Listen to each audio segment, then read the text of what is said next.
nome do Pai, do Filho e do Espírito Santo. Amém. Querido irmão, querida irmã, a graça e paz. Hoje, esta terça-feira, 9 de janeiro de 2024. A igreja começa, neste dia, o tempo comum.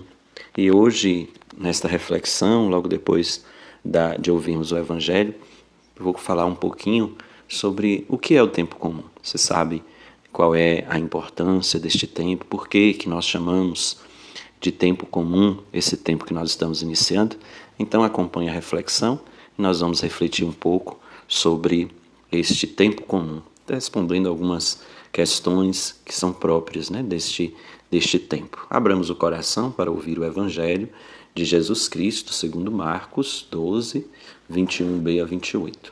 Estando com seus discípulos em Cafarnaum, Jesus, no dia de sábado, entrou na sinagoga e começou a ensinar. Todos ficavam admirados com o seu ensinamento, pois ensinava como quem tem autoridade e não como os mestres da lei. Estava então na sinagoga um homem possuído por um espírito mau. Ele gritou: Que queres de nós, Jesus Nazareno? Viestes para nos destruir? Eu sei quem tu és o Santo de Deus. Jesus intimou: Cala-te e sai dele. Então o espírito mau sacudiu o homem com violência, deu um grande grito e saiu. E todos ficaram muito espantados e perguntavam uns aos outros: Que é isso?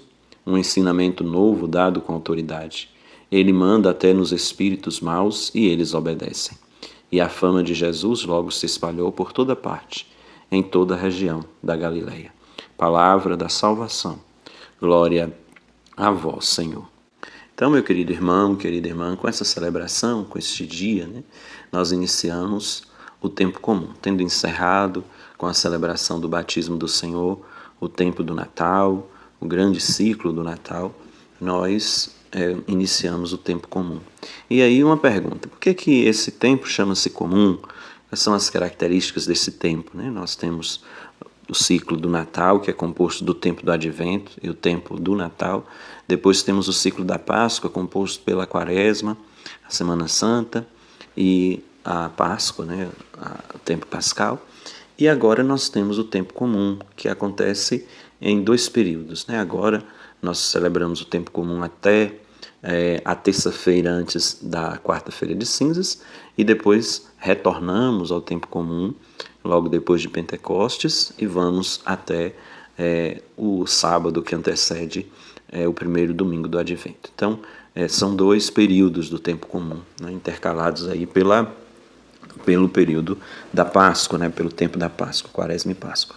Então, o tempo comum é um tempo da vivência de tudo aquilo que nós celebramos no tempo do Natal, no caso agora, e que abre-nos também para vivermos sempre mais a experiência de caminhar com Jesus. Chamamos de tempo comum porque é no comum da vida, no dia a dia nosso, naquilo que vai acontecendo no nosso dia a dia, que nós vamos percebendo a presença de Deus. E neste tempo, no Evangelho, nós vamos ouvir também os textos que falam do comum da caminhada de Jesus.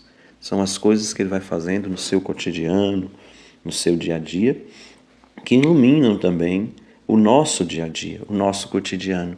Então nós vamos ver Jesus caminhando, Jesus chamando os seus discípulos, hoje curando, depois pregando, estando no meio das pessoas, no cotidiano de sua vida e vivendo este comum da vida. Então o tempo é chamado de comum justamente por isso, porque no comum das nossas vidas nós vamos experimentando a presença de Deus. Mas às vezes a palavra comum pode soar como um pouco importante, mas é importante que nós tiremos isso da mente. Não é comum porque é pouco importante, mas é comum porque a grandeza de Deus vai se realizar no comum das nossas vidas, no cotidiano da nossa existência. Então a marca deste tempo é justamente a abertura que nós vamos dando para Deus em nossas vidas, no nosso cotidiano. É Deus que vai nos falando no cotidiano das nossas vidas, através do cotidiano da caminhada dele mesmo, Jesus encarnado no meio de nós. Não vamos ter neste tempo coisas extraordinárias, como a festa do nascimento de Jesus ou a Páscoa, como acontece no tempo do Natal e no tempo da Páscoa. Nós vamos ter o dia a dia. E nesse dia a dia, nós vamos iluminando as nossas vidas pela palavra de Deus. E é muito importante que a nossa vida cristã, ela seja muito semelhante a este tempo, que a gente chama de tempo comum, porque é no dia a dia que Deus manifesta-se a nós. Então nós não podemos sustentar uma espiritualidade do extraordinário, né, das coisas grandiosas, porque senão a gente se perde. Mas devemos alimentar uma espiritualidade do dia a dia, do cotidiano, do comum da vida, porque aí nós vamos buscar perceber a presença de Deus a cada instante da nossa existência. Não precisamos de coisas extraordinárias para crer em Deus, mas nós o vemos no dia a dia das nossas vidas e Ele, com a sua grandiosidade de amor por nós, faz cada momento da nossa existência momento extraordinário, momento grandioso, porque o mais importante, o que faz grandioso o momento, é justamente a presença de Deus nele. E Ele está presente conosco, iluminando cada instante da nossa existência. Nós nos deixemos mesmo conduzir por este espírito do tempo comum, para alimentar a nossa espiritualidade, a nossa fé cada vez mais naquele que é Senhor da nossa vida.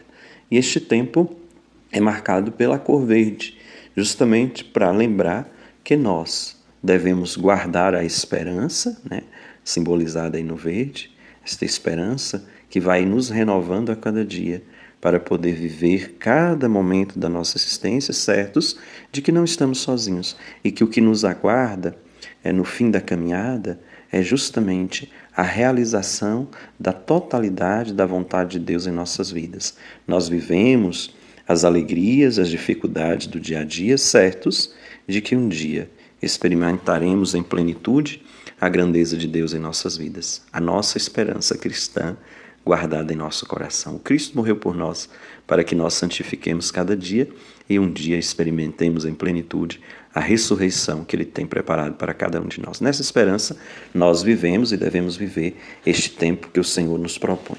E hoje, no Evangelho, Jesus, ele está, ele se aproxima na sinagoga, entra na sinagoga de Cafarnaum e ensina.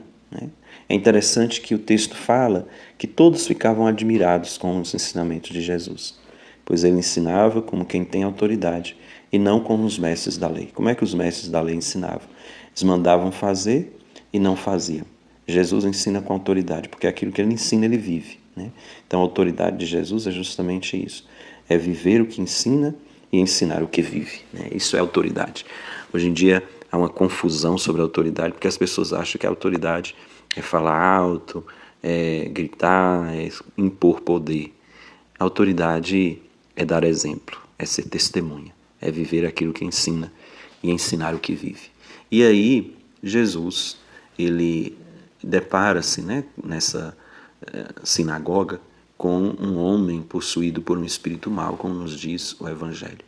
E este homem, ele reconhece Jesus. Nós estamos lendo aí o Evangelho de Marcos, então a grande pergunta do Evangelho de Marcos é: quem é Jesus? E aí esse homem, esse espírito mau que possui esse homem, ele reconhece Jesus. Ele diz que Jesus é o Jesus Nazareno, que veio da parte do Santo de Deus, que ele é o Santo de Deus. Então isso aqui é uma coisa muito interessante, é que os espíritos maus sabem quem é Jesus. Jesus, ele é conhecido pelos espíritos maus, mas não basta conhecer, saber quem é Jesus intelectualmente. É preciso segui-lo e é preciso orientar as suas vidas segundo aquilo que Deus pede. Por isso Jesus fala para o espírito mau para calar, porque não basta saber quem é Jesus, é preciso experimentá-lo, é preciso viver aquilo que ele propõe. E ele manda o espírito mau calar justamente porque cada homem, cada mulher precisa fazer a experiência com Jesus. Ninguém pode fazer a experiência com Jesus por nós. Cada um faz a sua experiência pessoal com o Senhor. Então, hoje, Jesus ele nos convida a reconhecê-lo como Senhor das nossas vidas. Mas não só intelectualmente, mas na nossa vida, deixando Ele orientar a nossa existência. nos deixando conduzir por Ele e conduzindo a nossa vida segundo a verdade que é Ele, segundo o amor que Ele tem para com cada um de nós, segundo os ensinamentos que Ele transmite a cada um de nós com sua vida e com sua palavra. Que o Espírito Santo de Deus nos conduza para que nós, reconhecendo Jesus como o Santo de Deus, vivamos como Ele nos ensina, como Ele nos propõe. E que venha a generosa bênção do Deus rico em misericórdia, Pai, Filho e Espírito Santo. Amém. Querido irmão, querida irmã, continuemos vivendo sobre a luz do Cristo no dia a dia das nossas vidas. Fica com Deus, um abraço forte.